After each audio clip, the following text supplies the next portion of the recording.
All right. Good afternoon, YouTubers. First and foremost, I want to say never mind the attire. I've been at work most of the day, like most people, and this is kind of like my downtime. So I'm out of uniform. I'm not wearing my suit and tie because I want y'all to know that outside of how good I look when I step out, I'm still an individual at the end of the day. With that being said, kids, if you're gonna drink responsibly.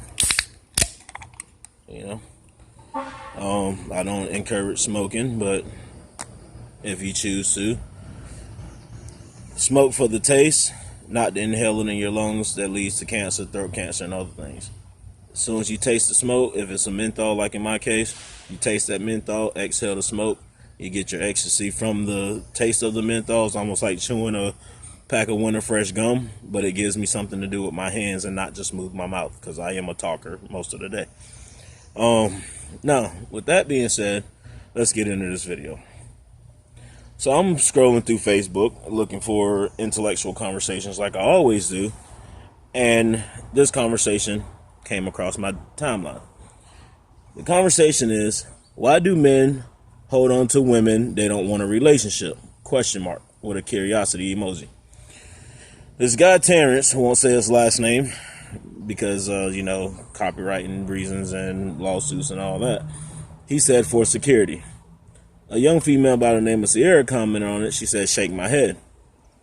Or later down the line, another guy commented on it, and he said, for the same reason women marry rich men, is to get what they need out of them.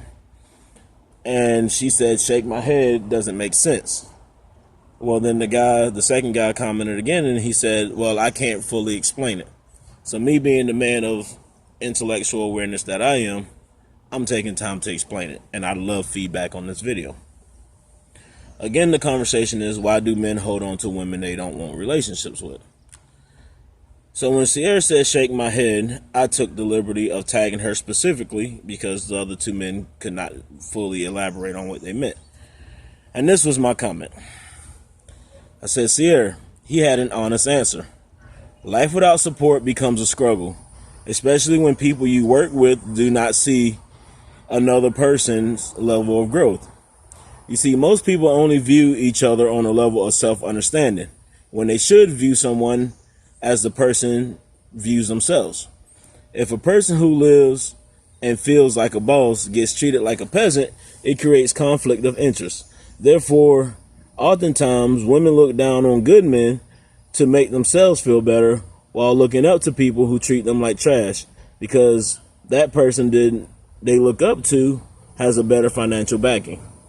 When a man or a woman does not have family support, finds a person who they could be publicly seen with, it boosts the perspective of those they encounter. Meaning, if moms and dads, or men and women, show women the same disrespect that they show men, then the women would fully understand a man's mind. So you see, women are valued first on the fact that they have a vagina, then their sex appeal, and finally what they bring to the table. Well, for men, it's the exact opposite. First, it is what they can provide. Second, how they look, and then the size of their penis. So when a good man decides to stay with a woman, it's out of loyalty to his and her end goal, aka security, which is what Terrence was trying to explain. Whereas women know the desire men have for sex, which allows her to replace every man with the drop of a dime with no need of loyalty. With this being said, men, especially black men, without support are the most undervalued person or people in America/world, because the average black female do not truly commit to the cause of the team. Her own agenda has been placed above all others, which often leads to both black males and females taking longer to grow, while other ethnic groups rise. There's an old saying, together we stand, divided we fall.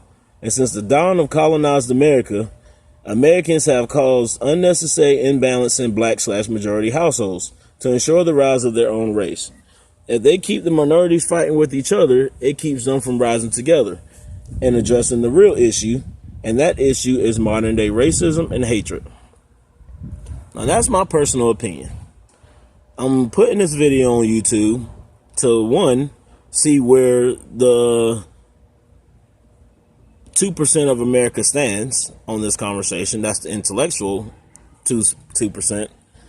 And for two, to awaken the 2% of America that are in the below average range. I don't know if most of you guys recall or even looked into it, but every time you take a nationwide test in school, from elementary school up, they grade you on a scale, and that scale kind of looks like an upside down bell. Now you have a 2% over here that's below average. Then you have a line that goes up the bell that shows average, and then you have a 2% over here that are above average. Most people fluctuate within that average range. All right, so this video I am posting is to connect with the 2% that are below average, to add knowledge to those who hover around the average, and to get feedback from those who are in the intellectual 2 percentile. Again, the conversation was, why do men stay with women who they don't want a relationship with? And my short answer is, the ends justify the means. If you're the youngest of four, like in my case, who prides himself on being intellectually aware of things before his time or farther than his time, then you kind of get a sense of life and its purpose. And everybody's purpose is to have financial freedom or just to have freedom. And a part of getting freedom is being able to financially support anything you choose to do. Whereas the structural society system teaches you to work hard, learn a lot, get rewards. But this is God's country. This is God's world. It goes beyond the country. This is God's world. And with this being God's world, we were never designed to be encaged and treated like less than what we